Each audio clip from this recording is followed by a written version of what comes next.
ملائکتہ یصلون علی النبی یا ایہا الذین آمنوا صلوا علیہ وسلموا تسلیما صلی اللہ علی النبی الامی وآلہ صلی اللہ تعالی علیہ وسلم صلاۃ و سلام علیک یا حبیبی یا کریمی یا محسنی یا رسول اللہ صلی اللہ تعالی علیہ وسلم۔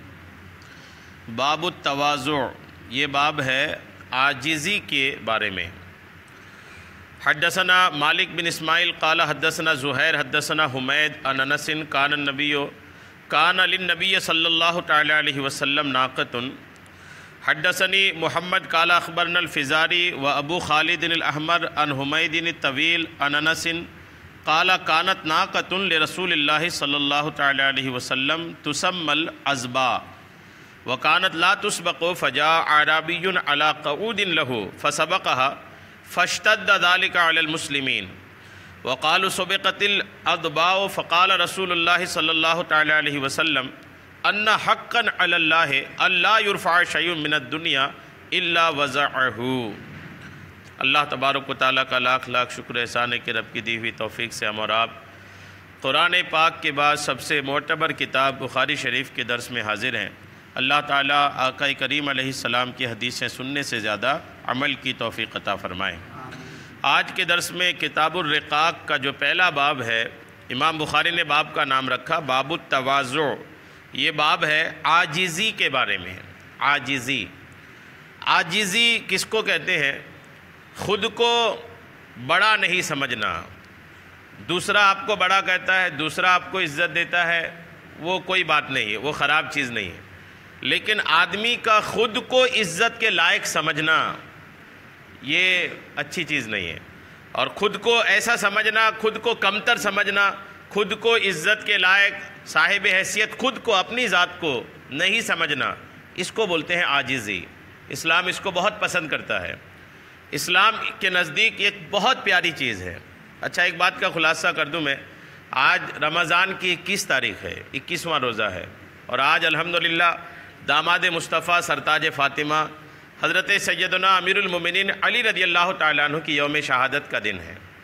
آج 21 رمضان کو حضرت علی شہید ہوئے تھے، تو آج ہم نے نیت یہ کیا ہے کہ آج کے درس کا سارا ثواب جو ہے نا وہ حضرت علی رضی اللہ تعالیٰ عنہ کی بارگاہ میں ایصال ثواب کرنا ہے۔ درس میں جتنا علم دین ہم سب حاصل کریں گے، اس کا ثواب اللہ تبارک و تعالیٰ حضرت سیدنا علی مرتضیٰ رضی اللہ تعالیٰ عنہ کو عطا فرمائیں۔ تو عاجزی جو ہے نا کہ آدمی اپنے آپ کو کوئی صاحب حیثیت نہ سمجھے کہ میری عزت ہوگی، میری تعظیم ہوگی، لوگ میرا ادب کریں گے، لوگ میرا گن گائیں گے، یعنی اپنے آپ کو نہ سمجھے، اپنے آپ کو ہمیشہ کمتر ہی سمجھے، اپنے آپ کو ہمیشہ سمجھے کہ نہیں یار میں کیا ہوں۔ دینی طور پر بھی دنیاوی طور پر بھی یہ چیز اسلام پسند کرتا ہے، اور جہاں آدمی خود کو کچھ سمجھنے لگتا ہے نا تو وہاں اسلام کی نظر میں وہ ناپسند ہونا شروع ہوتا ہے، جس کو تکبر اور گھمنڈ کہتے ہیں۔ تو اپنے آپ کو کچھ سمجھنا نہیں ہے، نیکی کی دنیا میں بھی، اسلام کی دنیا میں بھی، دنیاوی طور پر بھی۔ آپ نماز پڑھ رہے ہیں تو خود کو بہت بڑا نیکوکار سمجھنے لگے تو شیطان کے نرغے میں آ گئے آپ۔ دھیرے دھیرے شیطان آپ کی عبادت آپ کے ثواب کے قابل نہیں رکھے گا۔ آپ جو بھی نیک کام کر رہے ہیں اس نیک کام کرنے کی وجہ سے خود کو کوئی لائق سمجھنا شروع نہ کر دیں، عاجزی کرنی چاہیے۔ یعنی خود کو جو کچھ نہیں سمجھتا ہے اس کو بولتے ہیں عاجزی کرنا۔ اسلام میں اس کی بہت اہمیت ہے۔ حدیثیں دیکھیے اس پر۔ پہلی حدیث اس باب پر جو امام بخاری رحمۃ اللہ تعالیٰ علیہ نے لایا، حضرت انس سے روایت ہے، وہ کہتے ہیں کہ کانت ناقۃ لرسول اللہ صلی اللہ تعالیٰ علیہ وسلم، کہ حضور کے پاس ایک اونٹنی تھی، آقا کریم کے پاس ایک اونٹنی تھی، تسمى العزبا، اس اونٹنی کا نام تھا عزبا۔ آقا کریم کی اونٹنی کا نام کیا تھا؟ عزبا۔ نام بھی رکھتے تھے اونٹوں کا آقا کریم کے دور میں، تو آقا کی اونٹنی کا نام عزبا تھا۔ وَكَانَتْ لَا تُسْبَقُ، اور کوئی بھی اونٹنی جب سفر میں ہوتے تھے، آقا بھی صحابہ بھی سب لوگ اپنے اپنی اونٹنیوں میں بیٹھے ہیں، تو دوران سفر کوئی بھی اونٹنی حضور کی اونٹنی سے آگے نہیں بڑھتی تھی۔ ایک صحابہ کا ادب تھا یہ کہ آقا بھی سب ساتھ میں، تو آقا کی سواری ہی سب سے آگے ہوگی۔ آقا کی سواری کے آگے، آقا کی اونٹنی کے آگے کسی کی اونٹنی نہیں جائے گی۔ صحابہ کی ایک سوچ تھی. ادب بھی یہی ہے کہ کوئی بڑا اگر ہے تو اس بڑے کو آگے جانا دیا جائے. ادب بھی یہی ہے, احترام بھی یہی ہے.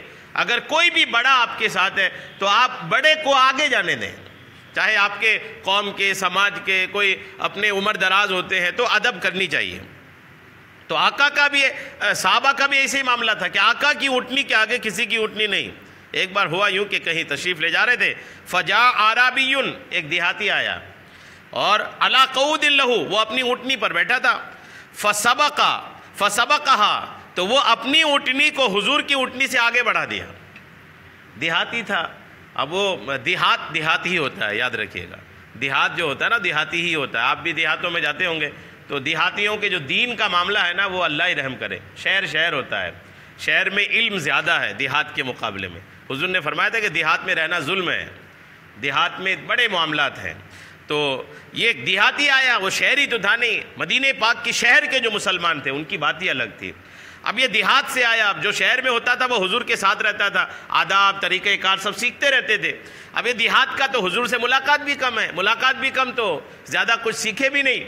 تو یہ اپنی اونٹنی کو آقا کی اونٹنی سے آگے بڑھا دیا. فاشتد ذالک علی المسلمین, مسلمانوں پر یہ بات بہت سخت ہوئی. جو دیگر صحابہ تھے نا, ان کو بڑی تکلیف ہوئی کہ یہ کیا ہو گیا, ہم لوگ تو کبھی آگے بڑھاتے نہیں, یہ دیہات کا کون آ گیا جو اپنی اونٹنی کو آقا کی اونٹنی سے آگے بڑھا دیا.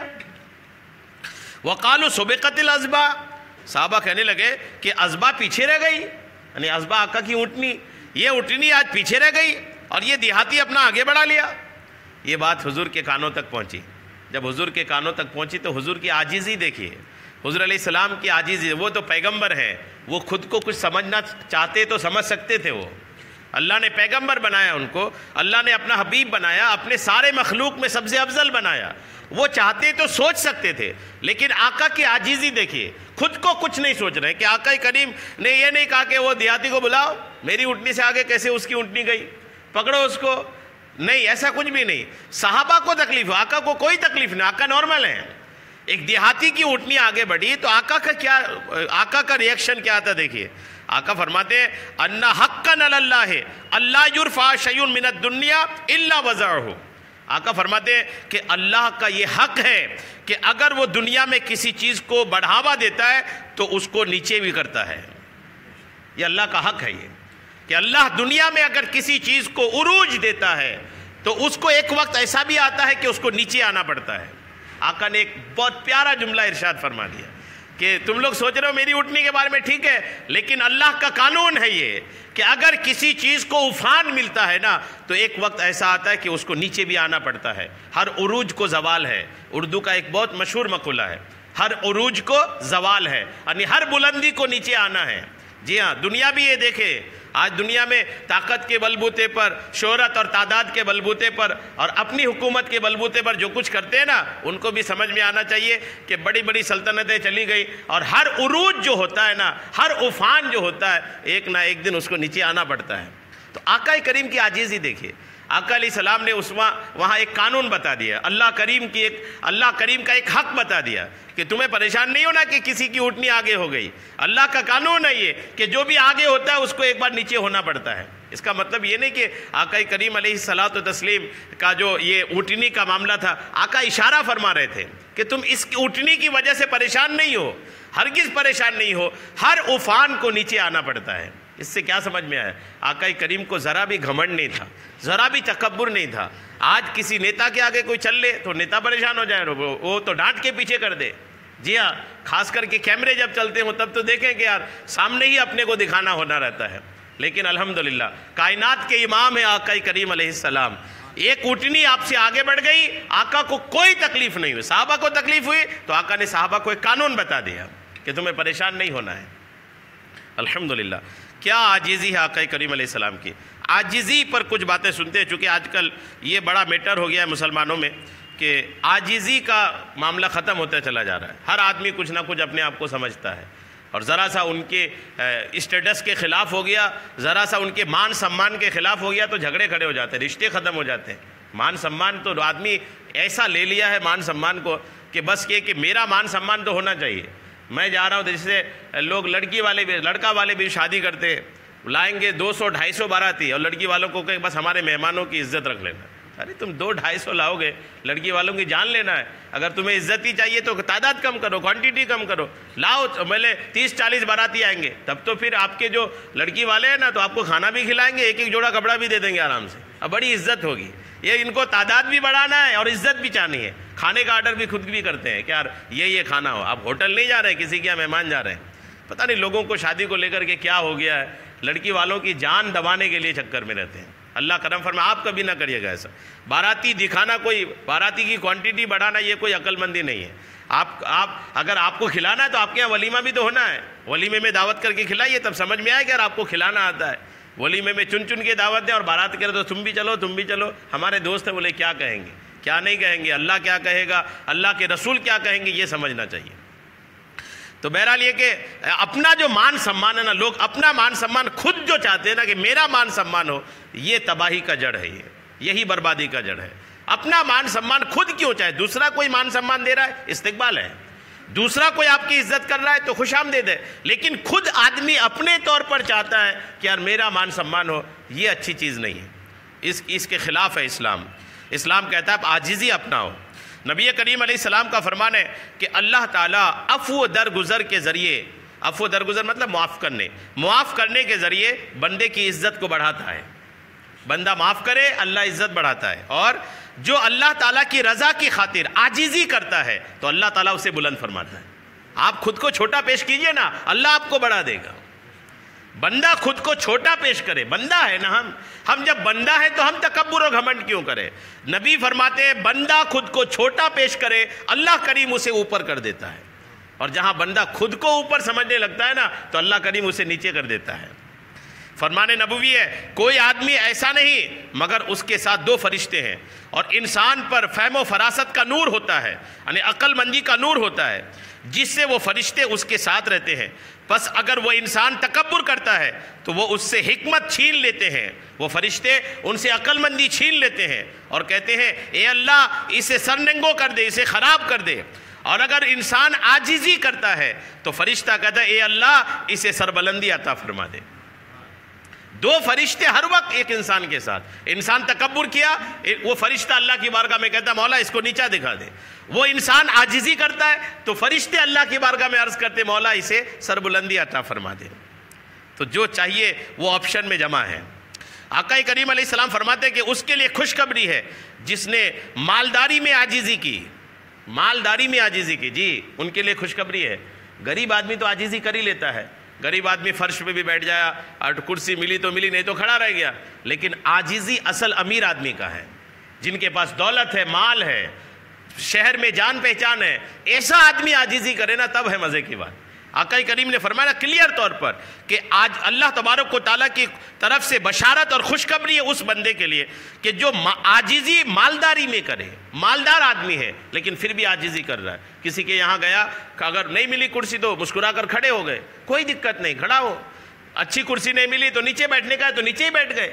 جی ہاں، جہاں میزبان نے انتظام کیا ہے، محفل میں، مجلس میں، بھیڑ میں، جہاں پر بھی ہیں، اگر عاجزی کر رہے ہیں، دولت مند آدمی اور عاجزی کر رہا ہے تو الحمدللہ اس کے لیے خوشخبری ہے، آقا فرمانے کی خوشخبری ہے۔ اور جمع کردہ مال کو اچھے طریقے پر خرچ کیا، تنگ دست اور مفلسوں پر مہربانی، اور علماء اور دانش مندوں سے میل جول رکھا۔ یعنی وہ مالدار جو عاجزی کیا، جمع کیا ہوا مال کو اچھی طرح خرچ کیا، تنگ دست اور مفلس یعنی غریبوں پر مہربانی کی، اور علماء کرام اور دانش مندوں سے میل جول رکھا، ایسے مالدار کے لیے خوشخبری ہے۔ الحمدللہ روایت ہے کہ آقا کریم صحابہ کرام کی ایک جماعت کے ساتھ گھر میں کھا رہے تھے کہ دروازہ پر سائل آیا۔ آقا ہیں، صحابہ ہیں، گھر میں کچھ کھانا کھا رہے تھے تو دروازے پہ ایک سائل یعنی مانگنے والا آیا، جسے ایک ایسی بیماری تھی جس کی وجہ سے لوگ اس سے نفرت کرتے تھے۔ جو مانگنے والا آیا تھا اس کو کوئی ایسی بیماری تھی کہ جس بیماری کی وجہ سے لوگ ان سے تھوڑا گھن کرتے تھے، لوگ تھوڑا نفرت کرتے تھے ان سے۔ تو آقا نے جب دیکھا کہ وہی آدمی آیا ہے لوگ جس سے نفرت کرتے ہیں کسی بیماری کی وجہ سے، تو آقا کریم نے اسے اندر آنے کی اجازت دی۔ آقا چاہتے تو ان کو دے کر کے بھگا سکتے تھے، دے کر کے بولتے تھے چلے جاؤ، آقا نے فرمایا اندر آؤ۔ وہ بندہ جس سے لوگ بیماری کی وجہ سے گھن کرتے تھے، آقا نے فرمایا اندر آؤ۔ جب وہ اندر آیا تو آپ نے اسے اپنے زانوں پر بٹھایا، آقا نے فرمایا میرے زانوں پر بیٹھو، اور فرمایا کھانا کھاؤ اپنے ساتھ اپنے پلیٹ میں، فرماتے کھانا کھاؤ۔ قریش کے ایک آدمی نے اسے بہت ناپسند کیا. قریش کے لوگ تو قریش کے لوگ ہیں نا، دنیا بھر میں سب سے، دنیا کے سارے قبیلوں میں، دنیا کے سارے خاندانوں میں اونچا خاندان ہے قریش. دنیا کی بات کر رہا ہوں میں، ساری دنیا کے خاندانوں میں سب سے اونچا خاندان، اونچی فیملی، اونچا قبیلہ جو ہے نا وہ ہے قریش. اب جب دنیا کے سب سے اونچے خاندان کے لوگ ہیں تو ان میں سے ایک آدمی کو ناپسند گزرا یہ کہ یار یہ کیسے ہو گیا. اور وہ پھر قریش کے ایک آدمی نے اسے ناپسند کیا، اور پھر وہ قریشی جوان جو ناپسند کیا تھا نا وہ ویسی ہی بیماری میں مبتلا ہو کر کے مر گیا. جس بیماری کی وجہ سے وہ نفرت کیا جاتا تھا وہی بیماری اس بندے کو ہوئی جو نفرت کر رہا تھا، اور ایسی ہوئی کہ اسی بیماری میں اس کی موت ہو گئی. ایک تو یہ بات سمجھ میں آئی کہ کسی کی بیماری کو دیکھ کر گھن نہیں کرنی چاہیے. ہو سکتا ہے کہ وہ بیماری جس رب نے اس کو دیا ہے وہ رب گھن کرنے والے کو بھی دے سکتا ہے. اور دوسری بات کہ آقا کی عاجزی دیکھیے، آقا کی عاجزی دیکھیے. پیغمبر اسلام ہے، اللہ کے محبوب ہیں، اس آدمی کو اپنے زانوں پر بٹھایا جس بندے سے لوگ نفرت کرتے تھے. آقا پیغام دینا چاہ رہے تھے کہ کسی بیماری کی وجہ سے کسی سے نفرت نہ کرو، ایک مومن ہونے کی وجہ سے وہ عزت اور شان کے لائق ہے. آقا اپنے گود میں لا کر کے بٹھائے. الحمدللہ. فرمان نبوی ہے کہ رب تعالیٰ نے مجھے 2 باتوں کا اختیار دیا. آقا فرماتے اللہ نے مجھے 2 باتوں کا اختیار دیا. ایک یہ کہ میں رسول اور عبد بنوں، رسول بنوں، بندہ بنوں، یا نبی اور فرشتہ بنوں. یعنی رسول اور بندہ بن کے رہوں یا رسول اور فرشتہ بن جاؤں. یہ 2 چیزوں میں سے کوئی ایک کی چناؤ کا اختیار دیا. تو آقا فرماتے ہیں میں نہیں سمجھ رہا تھا کہ میں کون سی بات پسند کروں، کیا پسند کروں، نبی اور بندہ بننا پسند کروں کہ نبی اور فرشتہ بننا پسند کروں. آقا فرماتے سمجھ میں نہیں آ رہا تھا. تو فرشتوں میں جبریل میرا دوست تھا. آقا فرماتے ہیں فرشتوں میں جو جبریل ہیں وہ میرا دوست ہیں. تو میں نے سر اٹھا کر اس کی طرف دیکھا. جبریل کوئی مشورہ دو. اب اللہ کریم کی بارگاہ میں ہے، غور کیجئے کیا مجلس ہوگی. اللہ کریم ہے، رب کریم اپنے محبوب کو اختیار دیا، میرے محبوب نبی اور بندہ بننا ہے یا نبی اور فرشتہ بننا ہے. 2 چیز ملے گی. نبوت تو ملے گی، نبی تو آپ ہیں ہی ہیں. نبی کے ساتھ بندہ بننا ہے کہ فرشتہ بننا ہے، آپ اختیار کر لیجئے. تو آقا فرماتے سمجھ میں نہیں آتا کیا چنوں. تو جبریل کی طرف دیکھا. اس نے کہا کہ رب کے یہاں عاجزی اختیار کیجئے. جبریل نے عرض کیا یا رسول اللہ، اللہ کے یہاں عاجزی اختیار کرنا یہ رب کو پسند ہے. تو آقا فرماتے میں نے عرض کیا کہ اے میرے مولا کریم میں رسول اور بندہ بننا چاہتا ہوں. غور کیجئے آقا نے بندہ بننے کو اختیار کیا. بندہ، جو بندہ بنے گا تو بندہ ہی رہے گا نا، بندہ آقا تھوڑی ہو جاتا ہے. اگرچہ آقا کریم دنیا بھر کے آقا ہے لیکن رب کے سامنے خود کو بندہ ظاہر کیا. الحمدللہ بندگی کا اظہار خدا کے سامنے کرنا الحمدللہ یہ رب کریم کو بہت پسند ہے، اور آقا کا اختیار بھی ہے وہ. اللہ تعالیٰ نے حضرت موسیٰ علیہ السلام کی طرف وحی فرمائی کہ میں اس شخص کی نماز قبول فرماتا ہوں. اللہ نے حضرت موسیٰ کو پیغام بھیجا کہ میں اس شخص کی نماز قبول فرماتا ہوں جو میری عظمت کے سامنے عاجزی کرتا ہے. نماز بھی جب آپ پڑھیں نا تو اکڑ کے نہیں کھڑے ہو. نماز میں آپ کی جو باڈی لینگویج ہے نا وہ بھی بتائے کہ آپ خدا کے سامنے کھڑے ہیں، آپ اس رب کے سامنے کھڑے ہیں جس کی شان بڑی ہے. دنیا کے سارے بادشاہوں کے بادشاہ کے سامنے کھڑے ہیں آپ. تو بدن کا حلیہ بھی تھوڑا اس انداز کا ہو، سر بھی جھکا ہو، بدن میں بھی جھکاؤ ہو، اور ذہن بھی حاضر ہو، اور پورا ایک ہو کہ آپ نماز پڑھ رہے ہیں. یہ ظاہر کرنے کی کوشش کرنی چاہیے. چونکہ حضرت موسیٰ علیہ السلام کی طرف اللہ نے پیغام بھیجا کہ میں اس شخص کی نماز قبول کرتا ہوں جو میری عظمت کے سامنے عاجزی کرتا ہے، میری مخلوق پر تکبر نہیں کرتا، اور اس کا دل مجھ سے ڈرا ہوا رہتا ہے. اس کی نماز قبول کرتا ہوں. اور آقا کا فرمان ہے کرم تقوی کا، عزت تواضع کا، اور یقین بے نیازی کا نام ہے. کرم تقوی کا نام ہے. کسی پر کرم کرنا، کسی کے ساتھ بھلائی کرنا، یہ تقوی ہے، یہ پرہیزگاری ہے. اور عزت عاجزی کا نام ہے. غور کیجئے ہم لوگ یعنی جو بھی بندہ ہے جو چاہتا ہے کہ میری عزت ہو اس میں عزت نہیں ہے. نبی فرمانے کہ آپ عاجزی کرو آپ کو عزت ملے گی. آپ عاجزی کرو، خود کو کمتر پیش کرو، آپ کو عزت ملے گی. الحمدللہ. حضرت عیسیٰ علیہ السلام کا فرمانے کہ دنیا میں عاجزی کرنے والوں کے لیے خوشخبری ہے، وہ قیامت کے دن ممبروں پر ہوں گے. جو دنیا میں عاجزی کرتے ہیں، خود کو کمتر پیش کرتے ہیں، قیامت کے دن اس کے لیے ممبر ہوگا. یہ ممبر ہوگا اور وہ ممبر پر قیامت کے دن بیٹھے ہوں گے. لوگ پیدل زمین پر گھوم رہے ہوں گے، عاجزی کرنے والے الحمدللہ ممبروں پر ہوں گے. لوگوں میں اصلاح کرنے والوں کو خوشخبری ہو، یہ وہ لوگ ہیں جو قیامت کے دن جنت الفردوس کے وارث ہوں گے. جو لوگوں کی اصلاح کرتے ہیں، نیکی کی دعوت دیتے ہیں، برائیوں کے بارے میں بتاتے ہیں، قیامت کے دن وہ جنت الفردوس کے مالک ہوں گے۔ اور دنیا میں اپنے دلوں کو پاک کرنے والوں کو بشارت ہو، یہی لوگ قیامت کے دن اللہ کے دیدار سے مشرف ہوں گے، جو دنیا میں اپنے دلوں کو پاک کرتے ہیں۔ بعض محدثین کرام سے مروی ہے کہ آقا کریم نے فرمایا کہ جب اللہ تعالیٰ نے کسی بندے کو اسلام کی ہدایت دی، اسے بہترین صورت دی اور اسے اس کے غیر پسندیدہ مقام سے دور رکھا، اور ان سب نوازشات کے بعد اسے عاجز بنایا، اس سے ثابت ہوا کہ عاجزی اللہ کی پسندیدگی کی پہچان ہے۔ عاجزی جو ہے یہ اللہ تعالیٰ کی پسندیدگی کی پہچان ہے، الحمدللہ۔ تو عاجزی اختیار کرنی چاہیے۔ جہاں پر بھی ہیں آپ، جہاں پر بھی جا رہے ہیں آ رہے ہیں، ہمارا انداز جو ہے نا وہ عاجزی والا ہونا چاہیے، تکبر والا، گھمنڈ والا، میں کچھ ہوں، یہ انداز کبھی نہیں ہونی چاہیے کہیں پر بھی آپ گئے ہوں۔ درود پاک پڑھیں، اللہم صلی علی سیدنا شفیعنا حبیبنا مولانا محمد بارک وسلم، صلاۃ و سلام علیک یا رسول اللہ صلی اللہ تعالی علیہ وسلم۔ اس کے بعد جو بخاری شریف کی حدیث پاک ہے، کتاب الرقاق کی 6253 نمبر حدیث ہے۔ میں نے اس کو کئی بار آپ کو سنایا ہے، بیان میں بھی، درس میں بھی یہ حدیث کئی بار آئی ہے، لیکن پھر بھی ایک بار آپ سن لیجئے، کیونکہ یہ ایمان افروز حدیث پاک ہے، تو یہ ہمیں یاد بھی رہنا چاہیے۔ بار بار کوئی چیز سنتے ہیں تو دل میں نقش ہو جاتا ہے۔ حدیث پاک دیکھیے، حضرت عبداللہ ابن عمر کہتے ہیں، حضرت ابو ہریرہ سے روایت ہے، وہ کہتے ہیں کہ آقا کریم علیہ السلام نے فرمایا، من عادی لی ولیا فقد آذنتہ بالحرب۔ آقا فرماتے ہیں کہ جس نے میرے کسی ولی سے دشمنی کی، میں اسے اعلان جنگ کرتا ہوں۔ یہ بخاری کی حدیث پاک، یہ کئی جگہ ہے کہ آقا فرماتے ہیں کہ اللہ نے فرمایا، جس نے میرے کسی ولی سے دشمنی کی، میں اسے اعلان جنگ کرتا ہوں۔ اللہ اعلان جنگ کرتا ہے کس کو؟ جو اللہ کے کسی ولی سے دشمنی اپنے دل میں رکھ لے۔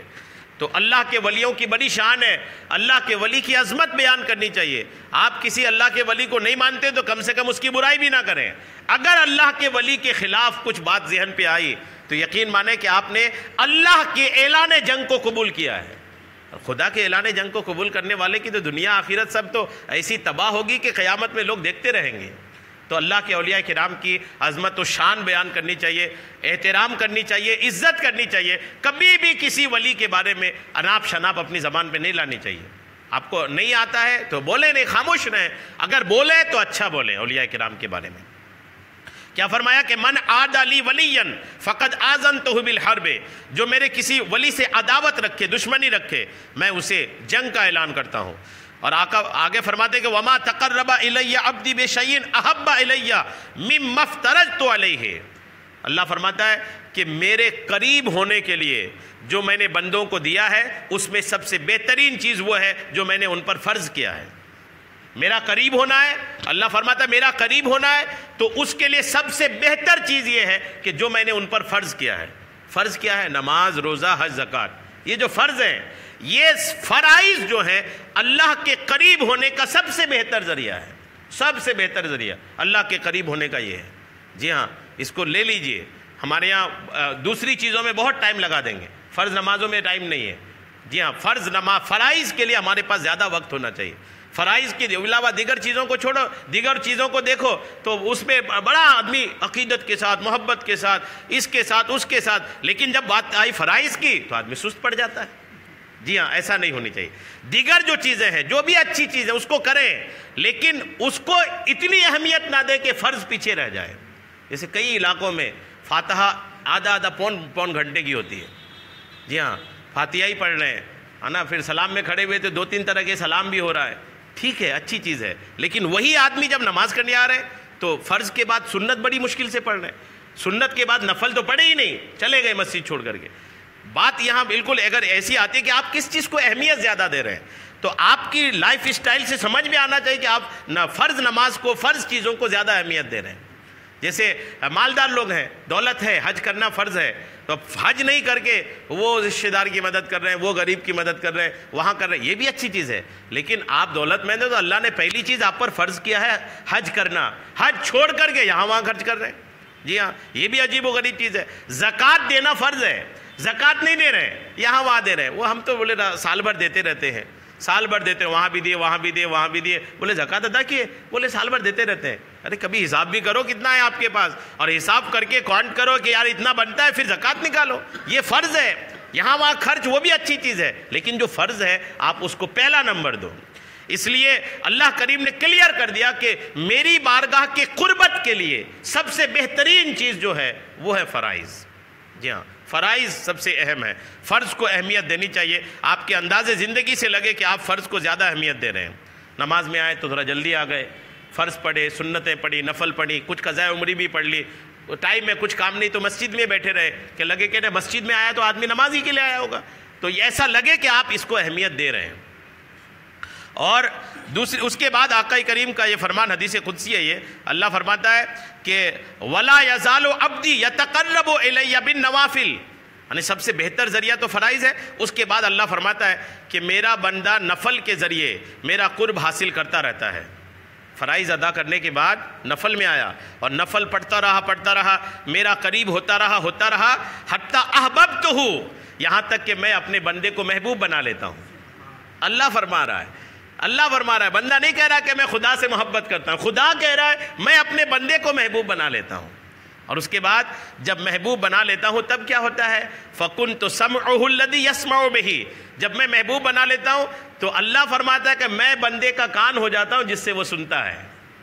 یہ خدا کہہ رہا ہے کہ میں بندے کا کان ہو جاتا ہوں جس سے وہ سنتا ہے۔ وَبَصَرُهُ الَّذِي يُبْصِرُ بِهِ، میں بندے کی آنکھیں بن جاتا ہوں جس سے وہ دیکھتا ہے۔ وَيَدَهُ الَّتِي يُبْطِشُ بِهَا، میں بندے کا ہاتھ بن جاتا ہوں جس سے وہ پکڑتا ہے۔ وَرِجْلُهُ الَّتِي يَمْشِي بِهَا، میں بندے کے پیر بن جاتا ہوں جس سے وہ چلتا ہے۔ وَإِنْ سَأَلْنِي، اگر وہ بندہ مجھ سے مانگتا ہے، لَآتَيْتُهُ، میں اسے دیتا ہوں۔ وَلَئِنْ اسْتَعَاذَنِي، اگر وہ میری پناہ مانگے، لَأَعِيذَتُهُ، میں اس کو پناہ دیتا ہوں۔ غور کیجئے، یہ اللہ والوں کی، اللہ کے ولیوں کی شان ہے، یہ اللہ والے ہی اس مقام تک پہنچ جاتے ہیں۔ اب جب غور کیجئے، اللہ فرما رہا میں اس کے کان، میں اس کے آنکھ، میں اس کے ہاتھ، میں اس کے پیر بن جاتا ہوں، تو اللہ کی قدرت تو بالکل سما جاتی ہے نا۔ جب اللہ کی قدرت اللہ کے ولی کے ساتھ اتنی شریک ہو گئی تو آپ غور کیجئے کہ پھر وہ بندہ بیٹھے رہے گا ہندوستان میں اور دیکھے گا دنیا کی کس کونے میں، چونکہ آنکھیں اپنی ضرور ہیں لیکن قدرت خدا کی کام کر رہی ہے۔ بندہ ایک قدم سے بغداد سے مدینہ آ گیا، مدینے سے بغداد چلا گیا، کیسے چلا گیا بھائی؟ انسان ہے، بشر تو ہے، لیکن خدا کے قرب کے بعد پیر تو اس کے ہیں لیکن قدرت خدا کی کام کر رہی ہے۔ جی ہاں، یہی آپ کے برہان پور میں ایک مزار پاک ہے، برہان پور کے پاس ایک علاقہ ہے اسیر گڑھ سے برہان پور تقریباً 35-40 کلومیٹر ہے۔ یہاں نعمان شاہ بابا رحمۃ اللہ علیہ، برہان پور میں بھکاری شاہ رحمۃ اللہ علیہ ہیں، الحمدللہ دونوں کی بارگاہ میں نے حاضری دیا ہے۔ جب افطار کا وقت ہوتا تھا تو وہاں بہت مشہور ہے، برہان پور کے علاقے میں بہت مشہور ہے کہ 40-45 کلومیٹر میں دونوں بیٹھے ہوتے تھے، تو یہ یہاں سے ہاتھ بڑھاتے تھے، وہ ان کو دیتے تھے، وہ وہاں سے ہاتھ بڑھاتے تھے، یہ ان کو دیتے تھے، یعنی افطاری سحری کا ایسا لین دین ہوتا تھا۔ آج دونوں کے مزارات ہیں وہاں پر۔ تو یہ اللہ والے جو ہاتھ بڑھا کر ایک علاقے سے دوسرے علاقے میں سامان دے دیتے ہیں نا، تو ہاتھ تو ان کا اپنا انسان ہے وہ، لیکن اس ہاتھ میں جو قدرت کام کر رہی ہے وہ اللہ کی کام کر رہی ہے، تب جا کے یہ پاسبل ہوتا ہے، تب جا کے یہ سب ممکن ہوتا ہے۔ تو اللہ والوں کی الحمدللہ بڑی شان ہے، اس پہ تو بہت باتیں ہوتی رہتی ہیں۔ اس کے بعد آگے پہنچتے ہیں، درود پاک پڑھیں، اللہم صلی علی سیدنا شفیعنا حبیبنا مولانا محمد بارک وسلم، صلاۃ و سلام علیک یا رسول اللہ صلی اللہ تعالی علیہ وسلم۔ یہ باب امام بخاری نے نام رکھا من احب لقاء اللہ احب اللہ لقاءہ، نام رکھا کہ جو اللہ سے ملنا پسند کرتا ہے اللہ بھی اس سے ملنا پسند کرتا ہے۔ جو بندہ اللہ سے ملاقات کو پسند کرتا ہے اللہ بھی اس بندے سے ملنا پسند کرتا ہے۔ حدیث دیکھیے اس پر، آقا کریم علیہ السلام سے روایت ہے کہ آقا فرماتے ہیں کہ من احب لقاء اللہ احب اللہ لقاءہ، جو اللہ سے ملنا پسند کرے اللہ اس سے ملنا پسند کرتا ہے۔ ومن کرہ لقاء اللہ کرہ اللہ لقاءہ، جو اللہ سے ملنا ناپسند کرے اللہ اس سے بھی ملنا ناپسند کرتا ہے۔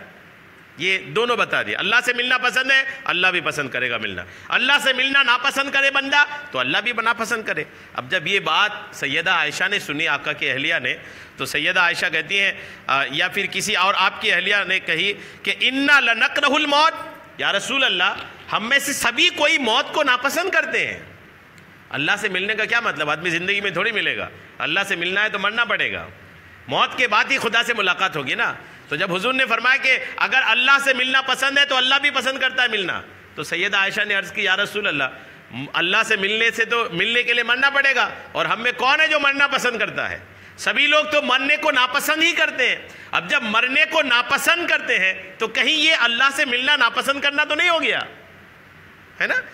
اگر موت ناپسند ہے اور موت سے ہی اللہ سے ملاقات ہوگی تو کہیں مرنے کو ناپسند سمجھنا یہ اللہ سے ملنے کو ناپسند ہونا تو نہیں ہے. سید عائشہ کے ذہن پہ سوال آیا تو سید عائشہ نے جب حضور سے پوچھا تو آقا کریم علیہ السلام نے فرمایا لیسا ذاکے، عائشہ معاملہ ایسا نہیں ہے، بات یہ نہیں ہے جو تم سمجھ رہی ہو کہ مرنا ناپسند کرنا یہ اللہ سے ملنا ناپسند ہے، ایسا نہیں ہے، بات یہ نہیں ہے. تو پھر سید عائشہ نے عرض کی یا رسول اللہ بات کیا ہے، کیا معاملہ ہے، ارشاد فرمائیے. تو آقا نے فرمایا دیکھیے ایمان آپ کا تازہ ہو جائے گا. آقا فرماتے ہیں وَلَٰكِنَّ الْمُؤْمِنَ إِذَا حَضَرَهُ الْمَوْتُ، جب مومن کے پاس موت آتی ہے، مومن جب مرنے والا ہوتا ہے، موت آئی ان کے پاس، فرشتہ آیا، تو موت سے پہلے، روح نکالنے سے پہلے بشرا برضوان اللہ، فرشتے اس مرنے والے مومن کو اللہ کی رضامندی کی بشارت دیتے ہیں، خوشخبری دیتے ہیں اس مومن کو جس مومن کی روح نکالنے کے لیے آئے کہ تجھے بشارت ہو کہ خدا تجھ سے راضی ہے. پہلی بات یہ کہتے ہیں وہ کرامت ہی، اور اس کی کرامت کی، یعنی اللہ کریم کی بارگاہ میں اس بندے کی جو عزت ہے اس کی بات کری جاتی ہے کہ اللہ کریم کی بارگاہ میں تمہاری بڑی عزت ہے اور اللہ تم سے خوش ہے، راضی ہے. جب اس بندے سے کہا جاتا ہے نا، تو جیسے اس بندے کو یہ کہا جاتا ہے تو اس بندے کا حال یہ ہوتا ہے کہ فَلَيْسَ شَيْءٌ أَحَبَّ إِلَيْهِ مِمَّا أَمَامَهُ فَأَحَبَّ لِقَاءَ اللَّهِ. تو اب وہ بندہ مومن جو مرنے والا ہوتا ہے نا، وہ آس پاس کی کسی چیز کو پسند نہیں کرتا ہے، فرشتوں کو کہتا ہے بس جلدی میری روح نکالو، مجھے خدا کی بارگاہ میں حاضر ہونا ہے. اس وقت مومن مرنے کو پسند کرتا ہے. آقا فرماتے بس یہ اللہ سے ملنا پسند کرنا ہو کہ جو مومن ہوتا ہے نا وہ اللہ سے ملنے کو پسند کرتا ہے اور اللہ کریم بھی اس سے ملنے کو پسند کرتا ہے. لیکن ہو مومن، اعمال اچھے ہوں، اچھا مومن ہو. غور کیجئے، اچھا مومن اگر ہوتا ہے تو روح نکالنے سے پہلے فرشتے ان کو کہہ دیتے ہیں چلیے اللہ کی بارگاہ میں آپ کی بڑی شان ہے اور اللہ آپ سے راضی ہے. تو پھر وہ مرنے والے کے آس پاس بیوی بچے گھر بار جو بھی اس کو دکھتے ہیں نا، وہ ساری چیزوں کو نگلیکٹ کرتا ہے. یہ نہیں چاہیے مجھے، اے فرشتوں روح قبض کرو، مجھے خدا کی بارگاہ میں حاضر ہونا ہے. غور کیجئے، اس وقت اگر ایسی سوچ فرشتے بنا دیں تو اللہ کی بہت بڑی نعمت ہے یہ.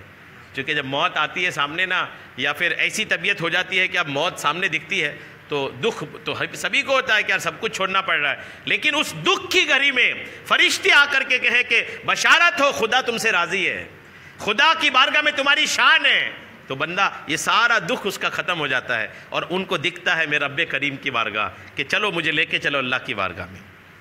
الحمدللہ.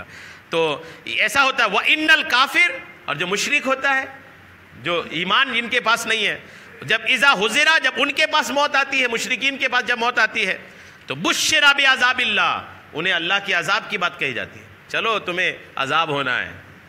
جی ہاں، جب بے ایمان کے پاس فرشتے آتے ہیں تو انہیں کہتے ہیں کہ چلو تمہیں عذاب ہونا ہے، وعقوبتہ، اور تمہاری اللہ کی بارگاہ میں بہت ساری سزائیں تیار ہیں. جب ان سے یہ کہا جاتا ہے نا تو فَلَيْسَ شَيْءٌ أَكْرَهَ إِلَيْهِ مِمَّا أَمَامَهُ كَرِهَ لِقَاءَ اللَّهِ. تو ان کے آس پاس جو چیزیں رہتی ہیں نا مرنے والے کی، ان چیزوں کو تو ناپسند نہیں کرتا، اس سے زیادہ ناپسند وہ اللہ سے ملنا کرتا ہے کہ جب اللہ مجھ سے ناراض ہے، اللہ کی بارگاہ میرے سزا تیار کر رکھا گیا ہے، تو اللہ سے ملنے کو ناپسند کرتا ہے. وہ ایمان ہی نہیں ہے. وَكَرِهَ اللَّهُ لِقَاءَهُ، اور اللہ بھی اس سے ملنے کو ناپسند کرتا ہے. تو غور کیجئے، یہ تو بہت پیاری بات سمجھ میں آئی کہ اگر ایمان ہے اور اچھے اعمال ہیں تو الحمدللہ اللہ کریم اس بندے کو فرشتوں کے ذریعے موت کے وقت ہی بشارت شروع کر دیتا ہے. تو مومن کی موت بڑی عالی شان ہوتی ہے. اپنا ایمان بچا کے رکھیے گا. ایمان جیسی دولت جو اللہ نے آپ کو دی ہے نا، اس دولت کو بہت زیادہ بچا کے رکھنے کی ضرورت ہے. ہر وہ جگہ جہاں پر آپ کو لگے کہ یہاں میرے ایمان کو خطرہ ہے تو بالکل آپ مر جائیں اپنی جگہ کھڑے ہو کر، لیکن وہاں نہ جائیں. ایمان کے لٹنے سے مر جانا بہتر ہے. جی ہاں، اگر آپشن ہے کہ یہاں جاؤ گے ایمان لٹ جائے گا، یہاں رہو گے تو جان دینی پڑے گی لیکن ایمان بچ جائے گا، تو جان دینا بہتر ہے. جی ہاں، ایک بزرگ رحمۃ اللہ تعالیٰ علیہ کہتے ہیں کہ اگر مجھے کہا جائے کہ صدر دروازہ، ان کا کوئی صدر دروازہ مین گیٹ رہا ہوگا، وہ اپنے گھر میں تھے، وہ بولے مجھے گھر میں کوئی فرشتہ آ کر کے کہے کہ اگر تمہاری موت یہاں آئی تم ایمان کے ساتھ آئے گی، ورنہ تمہارے پاس آپشن ہے کہ تم گیٹ تک جاؤ. تو بزرگ کہتے ہیں میں فرشتے کو کہوں گا اگر ایمان پر موت کی بات کرو تو یہی مار دو، مجھے گیٹ تک نہیں جانا ہے. کتنی اہمیت ہے ایمان کی، غور کیجئے۔ کسی نے ان سے پوچھا گیٹ تک تو جانے کی بات ہے، آپ اتنی گیٹ تک جانے کی بات میں مرنا پسند کر رہے ہیں؟ تو انہوں نے کہا کون دیکھا ہے کہ گیٹ تک جانے تک میرے ساتھ کیا ہو جائے، میری سوچ کیا ہو جائے، میرا خیال کیا ہو جائے، جانے میں کیا سوچوں کیا بولوں کہ میرا ایمان ختم ہو جائے۔ جب فرشتہ کہہ رہا ہے کہ یہاں مرو گے تو ایمان پر موت ہوگی، تو یہی مر جاؤں، میں ایمان کے ساتھ دنیا سے چلا جاؤں گا۔ ایمان کی بڑی اہمیت ہے، اللہ نے بہت بڑی دولت آپ کو بن مانگے عطا فرمایا ہے۔ ہم نے کب کہا اللہ کریم سے کہ اللہ ایمان دینا ہمیں؟ اللہ کریم نے محض اپنی رحمت سے ایمان کی دولت دے کر بھیجا ہے۔ اس دولت کو آسانی کے ساتھ بیکار مت کیجیے گا۔ بہت سارے ذریعے ہیں، بہت سارے چیزیں ہیں جس سے ایمان ختم ہوتا ہے۔ اناپ شناپ بولنے سے ایمان ختم ہو جاتا ہے، اناپ شناپ گانوں سے ایمان ختم ہو جاتا ہے۔ جی ہاں، اگر ایمان بچا کے رکھنا ہے نا تو گانوں سے تو دور رہنا بہت ضروری ہے۔ گانے آج کل ایسے آ رہے ہیں کہ اس کے بول بہت سارے گفرانے والا ہوتا ہے، تو ان سے تو بہت زیادہ ضروری ہے کہ آدمی گانا گائے نا زندگی بھر اگر ایمان بچانا چاہتے ہیں تو ایمان بچا کے رکھیں۔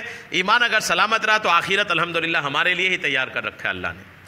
حضرت سیدنا خواجہ حسن بصری رحمۃ اللہ علیہ فرماتے ہیں جب مومن بندے کی وفات کا وقت قریب ہوتا ہے، مومن کی موت کے ایک جھلک دیکھیں چند منٹ میں، کہ فرماتے ہیں کہ جب مومن کی انتقال کا وقت قریب ہوتا ہے تو 500 فرشتے اس کی روح قبض کرنے آتے ہیں۔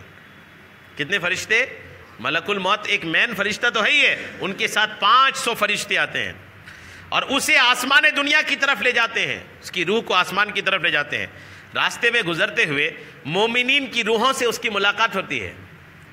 مومنوں کی جو روحیں ہیں نا وہ گھومتی ٹہلتی پھرتی رہتی ہیں۔ مومن جیسے مرتا ہے آزاد ہو جاتا ہے، ان کی روح گھومتی پھرتی رہتی ہے الحمدللہ۔ تو راستے میں روحوں سے ملاقات ہوتی ہے اور وہ ارواح اس کی خبر گیری چاہتی ہیں، دوسری روحیں ان کی خبر لیتے ہیں۔ تو فرشتے فرماتے ہیں کہ یہ بڑی بے چینی سے نجات پا کر آ رہی ہے۔ دنیا میں طبیعت خراب تھی، بیمار تھا، بیڈ ریسٹ تھا، بڑا پریشان تھا، اب وہ پریشانی سے نجات پا کر کے آیا ہے۔ اس کے ساتھ نرمی سے پیش آنا۔ پھر وہ روحیں اس سے باتیں کرتی ہیں، یہاں تک کہ اس سے اپنے بھائیوں اور دوستوں کے متعلق پوچھتی ہیں۔ وہ روح مومن جواب دیتی ہیں وہ لوگ اس طرح جس طرح تم انہیں چھوڑ آئے تھے۔ یعنی رشتہ داروں کی روحیں راستے میں ملاقات کرتی ہیں اور پوچھتی ہیں اپنے رشتہ داروں کے بارے میں کہ ہمارا وہ کیسا ہے، ہمارا وہ کیسا ہے۔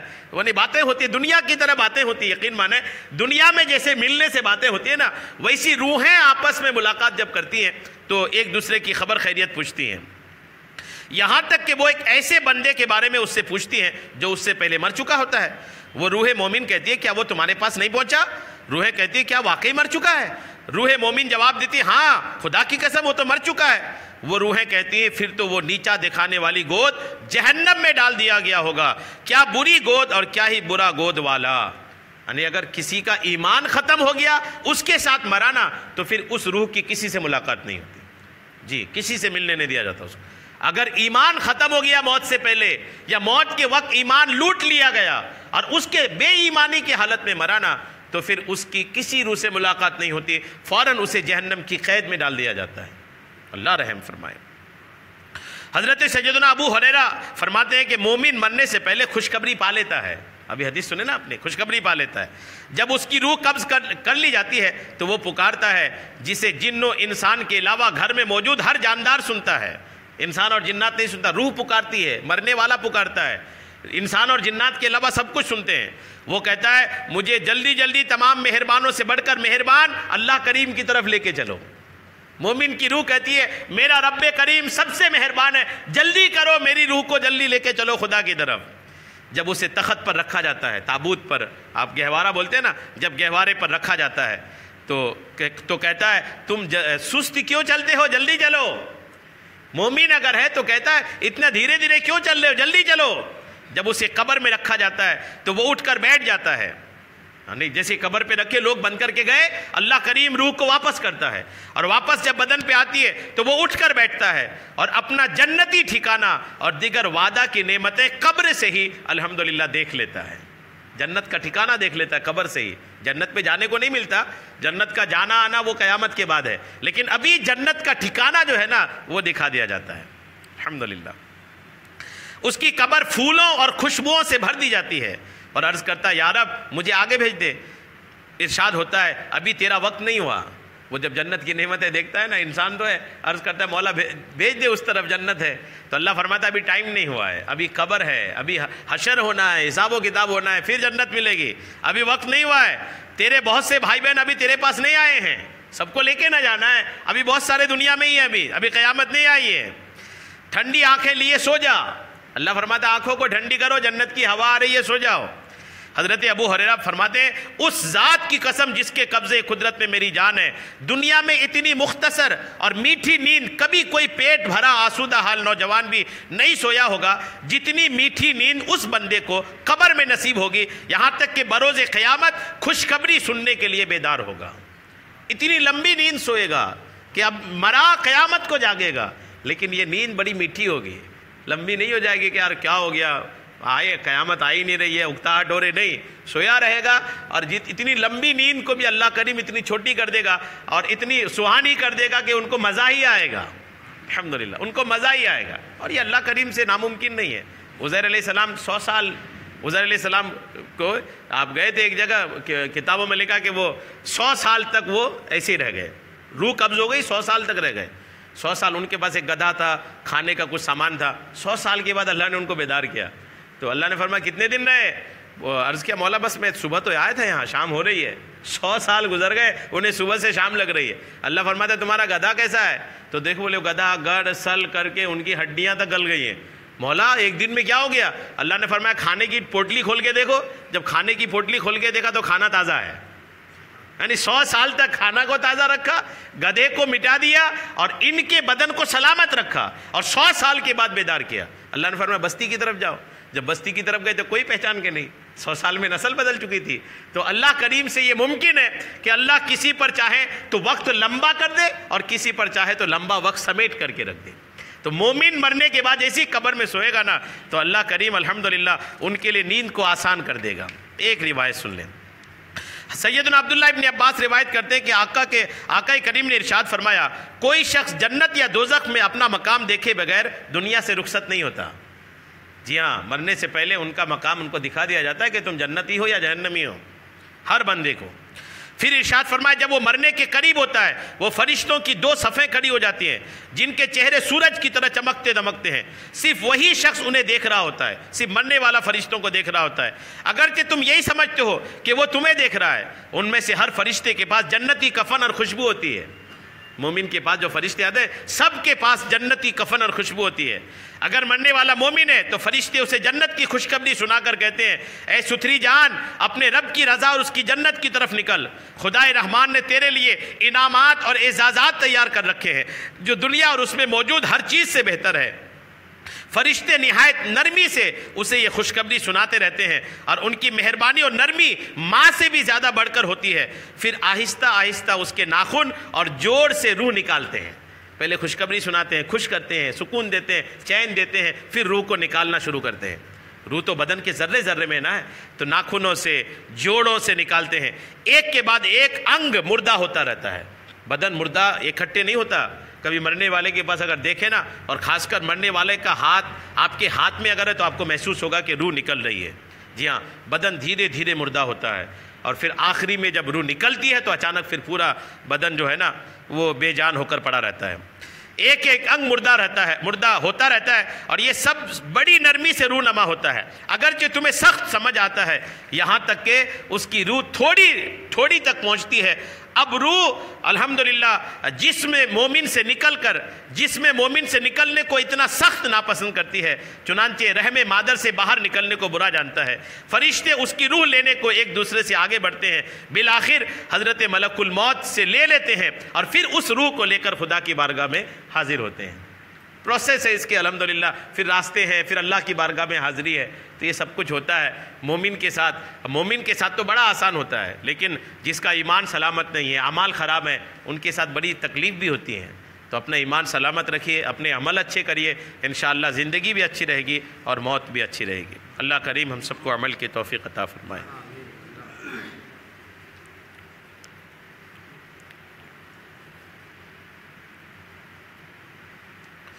قال اللہ تبارک و تعالی فی شان حبیبہ الکریم ان اللہ وملائکتہ یصلون علی النبی یا ایہا الذین آمنوا صلوا علیہ وسلموا تسلیما صلی اللہ علی النبی الامی وآلہ صلی اللہ تعالی علیہ وسلم صلاۃ و سلام علیک یا رسول اللہ سبحان ربک رب العزت عما یصفون وسلام علی المرسلین والحمد للہ رب العالمین بحق لا الہ الا اللہ.